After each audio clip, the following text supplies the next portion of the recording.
Yes, this is a work we're starting now, so we're happy to include anyone that is interested in contracts and how we can make incentives for the operators in order for them to perform better. Well, what's our motivation?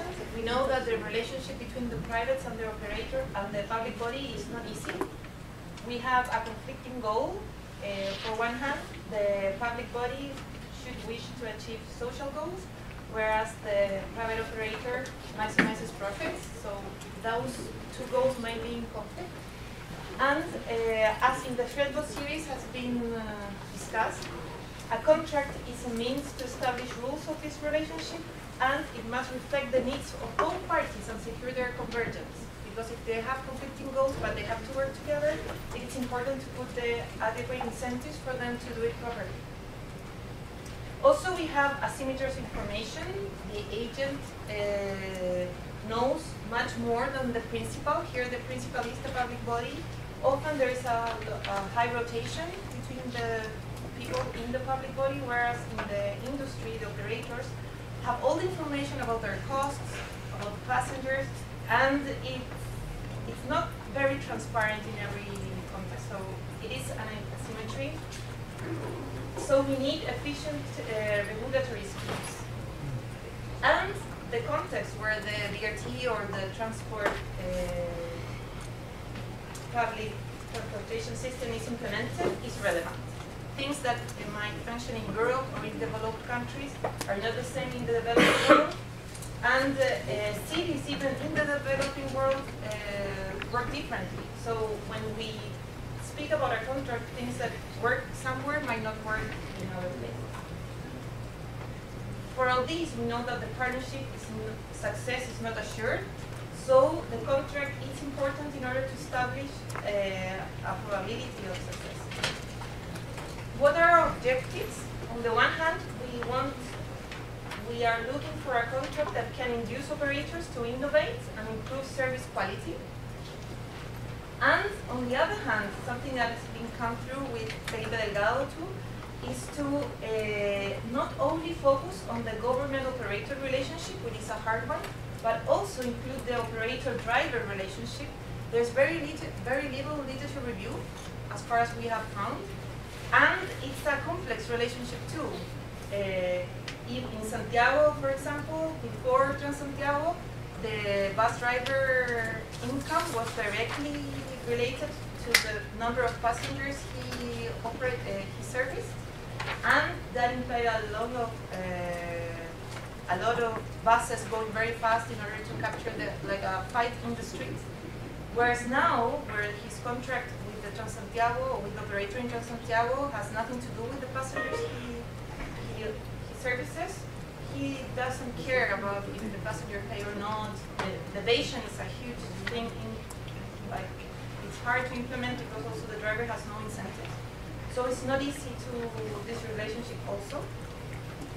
So our steps for now, we are now reviewing the literature review on contracts and incentive theory related to public transport system. Also, we are trying to get BRT contracts in different contexts in order to look at them properly and see how they have come. And, well, we would like to collect data on key variables. This is a hard one. Even in Santiago, we have not been able to do or collect all the data we want. We need a very good link with operators here because although in Santiago, by law, they have to put the operational costs on the internet, they are very aggregated for our need. So we're doing what we can with what we have, but in a better world, we will love to have more information, especially about the operators. And our goal is to model theoretically the first behavior for a given type of contract, and then model empirically with different cities. For now, we're focusing on Santiago, but we're happy to include more cities and more people in the study. And we would like to have a set of recommendations for best practices on BRT contracting. And our final goal, which is ambitious, but it's an educational package focused for policymakers. Because what we have seen is that in In the government, relationship is the asymmetry of information, not only because they don't know the operational cost, because sometimes they're new and they're not familiar with these terms and how is the industry. So I think this could be an attractive way for the center to improve the BRT policy making. Questions regarding this issue? Chris, please. Not a question, but just a comment. Can you go back to that last slide? Well, you should definitely get in touch with Onésimo. Onésimo Flores. Onésimo, yes. Because I think he can get you the BRT contracts from Metrobus. I mean, you can probably get them elsewhere. But No, but Onésimo is a good. Yes. I just want to offer Cali again because I think this is an excellent topic. I've been dealing with it, and if you look at the contracts in the Cali system, the incentives there are exactly the opposite of what you would have thought.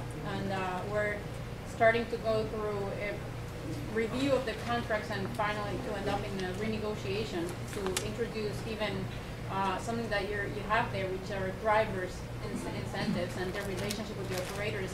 And what the agency wants is something different than the operators want, and it's something different than what the drivers want. So it's very important to include the drivers in there, which are finally the ones providing the service out there.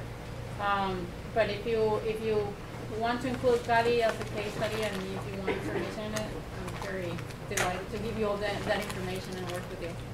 Immediately, yes. John, please. I think I would second that. I like this idea of looking at driver incentives because there's a lot have been done about the operator agency relationship. I would point to Europe and the bus contracts there, and there's a lot of experience with different incentives there. I also specifically London has gotten huge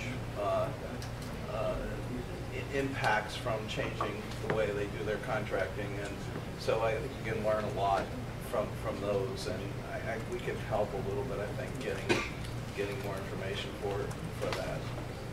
I'm interested in exploring this, especially how you tie the operator and the drivers together, because I think this is a really key thing.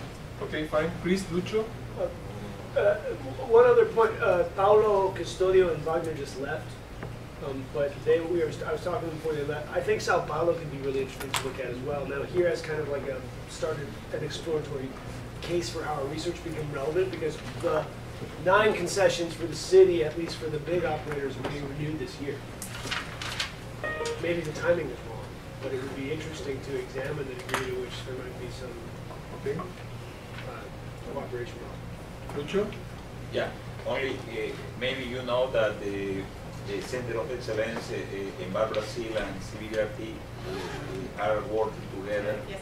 to this chapter of what indicator we have to take into account, to care the quality of service through the contracts.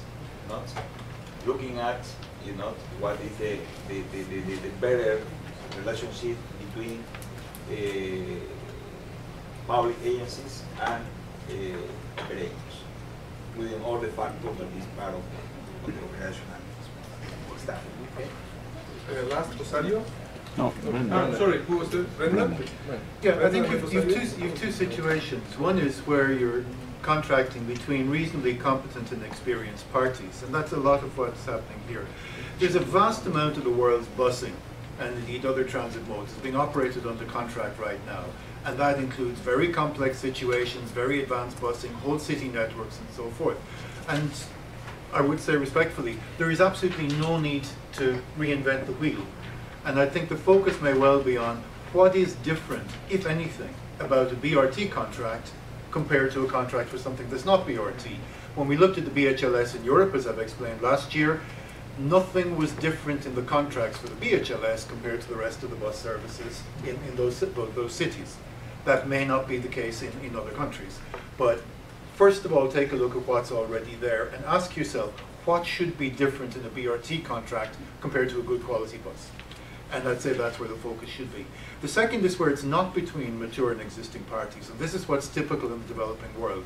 where we have an authority who may or may not have all the authority it needs and may be fragmented and has never done anything like this before and doesn't have the capacity, is now trying to enter into an agreement with an operating entity that doesn't yet exist because it's a consortium or something that's been formed or transformed for the power transit to do a job nothing like which has ever been done in that city before. And you may be transforming things about your ticketing and various other things in addition.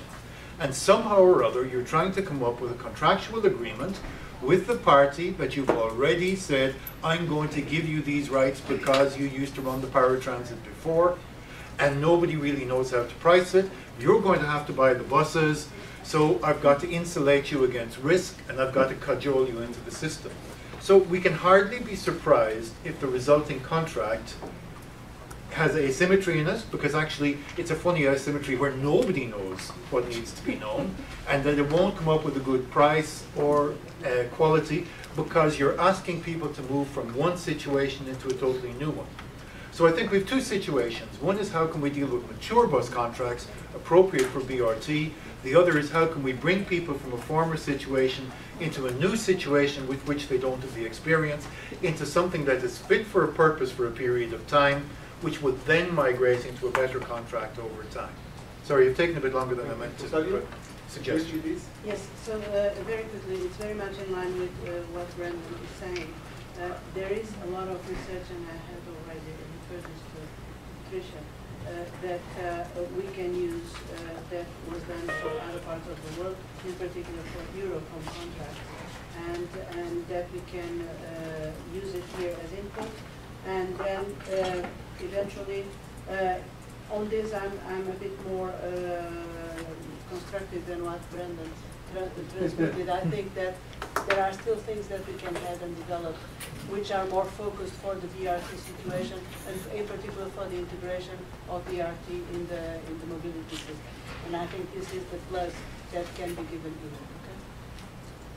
Okay? I would like to add a little bit on this issue of how the system evolves from what's the difference between a typical system of buses or regular buses and BRT. And I think that the change in terms of contracts, or the tendency would be business as usual, right? And there's something that may change. But what I think it's even more dramatic is when you change from a disintegrated system into an integrated one.